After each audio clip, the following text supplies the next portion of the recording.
Hello everyone and congratulations on our last week of classes. I've decided to do my Population Health Initiatives project on alcoholism and addiction.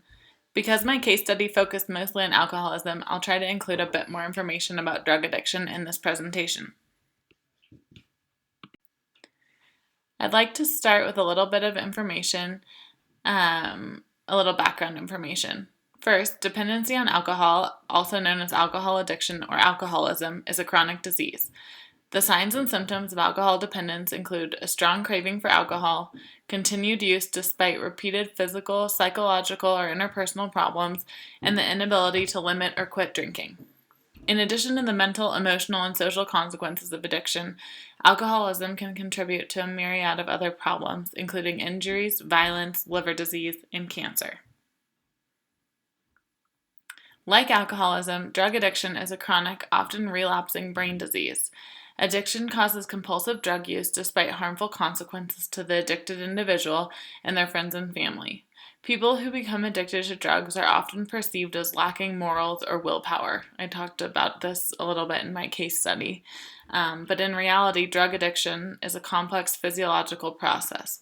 Recovery requires more than just good intentions or strong will.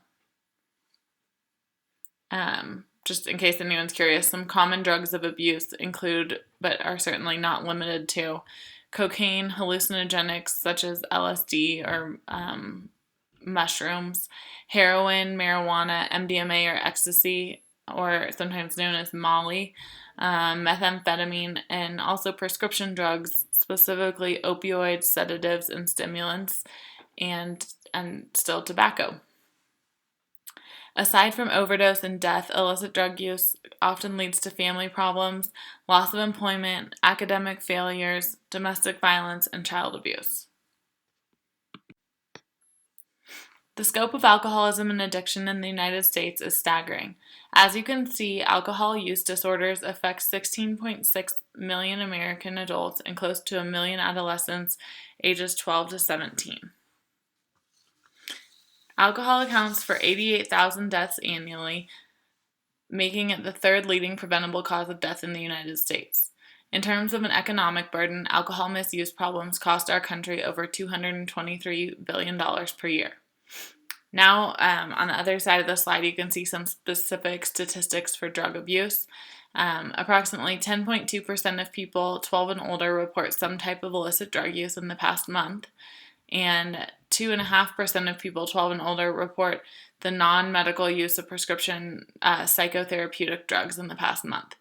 And these two statistics are from 2014, and if I had to guess, I'd probably predict that these have both increased in the past couple of years.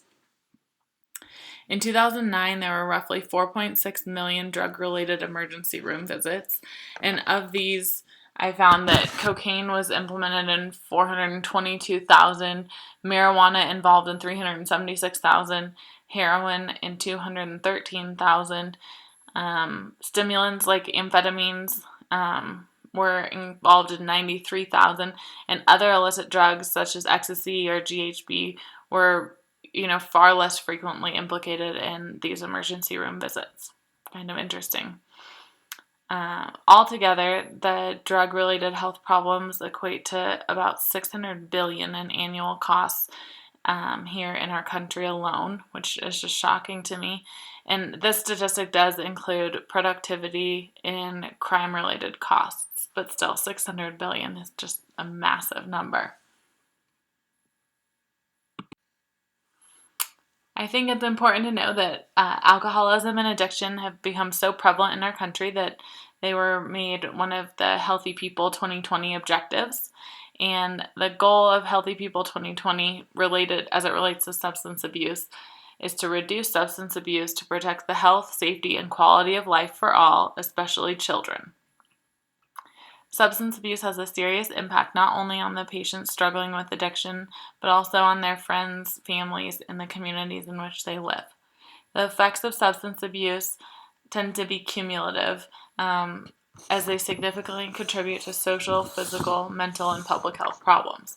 The list on the right side of this slide outlines several of the most common problems, as you can see, as they relate to substance abuse. So teenage pregnancy, HIV, AIDS, and other sexually transmitted diseases, domestic violence and child abuse, as I already mentioned, motor vehicle crashes, that seems like an obvious one, fights, crime, homicide, and suicide. All right, because the Healthy People 2020 objective spoke specifically a little bit on how substance abuse as it relates to children, I wanted to include a little section here about underage drinking. Alcohol is the most commonly used and abused drug among youth in the United States. Excessive drinking is responsible for more than 4,300 deaths among underage youth each year, and it costs the U.S. $24 billion in economic costs annually. On average, underage drinkers consume more drinks per drinking occasion than adult drinkers. So, in case anyone's curious, binge drinking is defined as 5 or more drinks in one sitting for a male or 4 or more drinks in one sitting for a female. And our underage drinking population tends to drink much more in one setting or one day than average adult drinkers. So that's kind of a scary statistic. Youth who drink alcohol are more likely to experience a long list of consequences, including school problems, social problems, legal problems, unwanted, unplanned, or unprotected sexual activity, disruption of normal growth and development, physical or sexual assault. They're at a higher risk for suicide and homicide, higher risk for alcohol-related car crashes or unintentional injuries, a risk of memory problems, and a much higher risk to abuse other drugs. Also, obviously, a risk for death from alcohol poisoning. And in general, the risk for kids experiencing the problems I just listed is much greater for those who binge drink than for those who don't binge drink. Kids who start drinking before age 15 are 6 times more likely to develop alcohol dependence or abuse than those who wait and start drinking after age 21. So I thought this was interesting, especially in light of the case study I just did where my patient started drinking at a very young age. All right, moving on to some prevention strategies. So primary prevention for alcoholism or drug addiction would involve preventing the alcohol use or drug use from happening in the first place. It's important to keep in mind that alcoholism and drug addiction are both totally preventable diseases. I think sometimes we forget this, but but both of these could be completely prevented if no one started drinking or no one started using drugs in the first place. Research by the National Institute on Drug Abuse has shown that prevention programs involving families, schools, communities, and the media are effective in reducing drug abuse. Education and outreach are key in helping the general public understand the risks of alcohol and drug abuse. When people perceive that a particular behavior like alcohol use or like drug use is harmful, then they are much less likely to engage in that activity. Along with public health officials, teachers, and parents, I believe medical professionals play an important role in reminding people that the easiest way to avoid addiction is to never start using in the first place. I've included some examples on this slide of specific prevention programs that are out there. The first is the Family Checkup Program, and this was developed by the Family Center at the University of Oregon. This program highlights how parenting skills are so crucial in preventing the initiation and progression of drug and alcohol use, particularly among children and adolescents. And then the Communities That Care program involves a sort of community-based, like a scientific approach. So that's just 2 examples. There's a million more outreach programs that exist, but those are two good ones.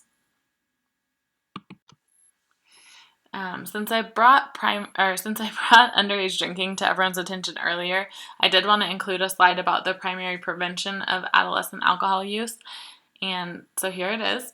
A recent publication by the Surgeon General outlined several prevention strategies that had to do with underage drinking. And these included enforcement of a minimum legal drinking age, national media campaigns that targeted youth and adults, increasing the taxes on alcohol, reducing youth exposure to alcohol advertising, and the development of comprehensive community-based programs. Secondary prevention has to do with diagnosing and treating addiction as soon as possible to stop it from progressing. To effectively diagnose alcohol and drug abuse early on, the U.S. Preventative Services Task Force recommends that clinicians screen adults aged 18 or older and provide behavioral counseling interventions. The evidence is inconclusive. I think this is kind of unfortunate, but the evidence that exists currently is inconclusive about the value of screening adolescents and children ages 18 and under. The U.S. Preventative Services Task Force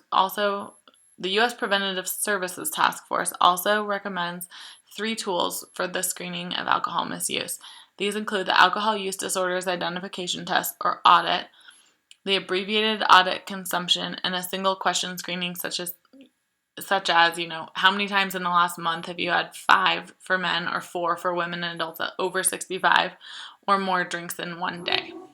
This next slide here shows an example of the audit screening tool on the right. Behavioral interventions for alcohol and drug abuse may vary. They may include cognitive behavioral strategies such as action plans, drinking diaries, stress management, or problem solving. And these interventions can be implemented in several ways, including face-to-face, written self-help materials, computer or internet-based programs, or telephone counseling.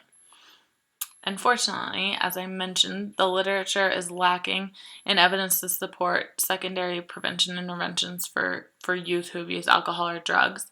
And the literature is also inconclusive when it comes to specific screening intervals, even for adults. So there's definitely room to improve and room to do more research about alcohol and drug use prevention. Tertiary prevention aims to help people manage their ongoing alcoholism or addiction and minimize their suffering related to the illness. Tertiary prevention for alcoholism and addiction may or may not include Alcoholics Anonymous or Narcotics Anonymous meetings. I've had experiences with patients who had good success from attending these meetings, and on the other hand, patients who said attending these meetings was more of a trigger for them than it was useful. Humphreys, Blogger, and Wagner did a study recently that shows how increased attendance at AA meetings was correlated with decreased alcohol consumption among attendees. So that's a positive study in favor of AA. There are also a plethora of online support groups available for patients dealing with addiction. I think people can just Google some of the different support groups and maybe try a couple and then settle down on 1 or 2 that really seem to work best for them. Cognitive behavioral therapy, or CBT, remains at the cornerstone of addiction treatment. McHugh, Heron, and Otto did a study recently that helps prove the effectiveness of talk therapy for patients in recovery. As I mentioned in my previous case study presentation, there are several medications available to help patients manage their alcoholism or addictions.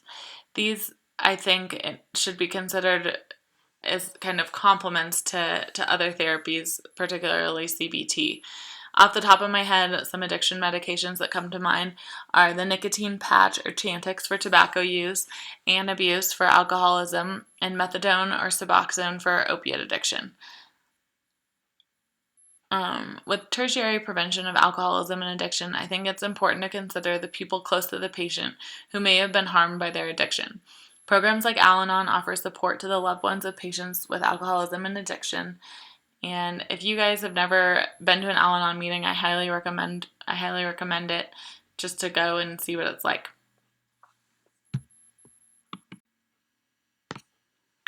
Okay, moving on to health policy. The CDC has come up with a list of policy-based strategies to prevent excessive alcohol use. Examples of policies involved in regulating alcohol use include alcohol excise taxes, regulating alcohol outlet density, which relates to the number of places that can sell alcohol in a certain geographic area, maintaining government controls over alcohol sales and avoiding privatization, maintaining limits on the days and hours when alcohol can be bought and sold, and enforcing laws that prohibit alcohol sales to minors. The use of illicit drugs, including marijuana, cocaine, MDMA, and methamphetamine, remains heavily regulated by state and federal laws. Conviction of drug charges may include expensive fines and even imprisonment. The use of legal or prescription drugs is also highly regulated, and the Centers for Medicare and Medicaid Services, or CMS, recently came up with a new policy that helps monitor overutilization of opioid analgesics. I don't know if anyone's taken a look at this policy yet, but CMS now mandates that all insurance companies that offer Medicare Part D drug benefits must proactively identify all members that meet certain criteria. Those criteria include patients who are on more than 120 milligrams of morphine per day or its equivalent. They call this the morphine equivalent dose, or the MED. Patients who have been prescribed an opioid by more than 3 different providers in the past 6 months, and patients who have used more than 3 different pharmacies in the past 6 months. If all 3 of these criteria are met, then prescribers must be contacted and asked to confirm the medical necessity of opioid therapy. So I don't know what everyone's thoughts are on that policy. I know it may seem extreme, but I do think policies like that are probably a step in the right direction. As annoying as they may be for providers, I think that the intention is good, and the intention is to keep patients safe. So I hope you all enjoyed my presentation on population health initiatives as they relate to alcoholism and drug addiction.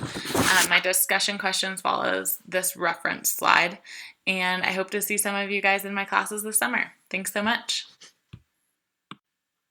There's my discussion question for the week below. Let me know if you have any questions or concerns.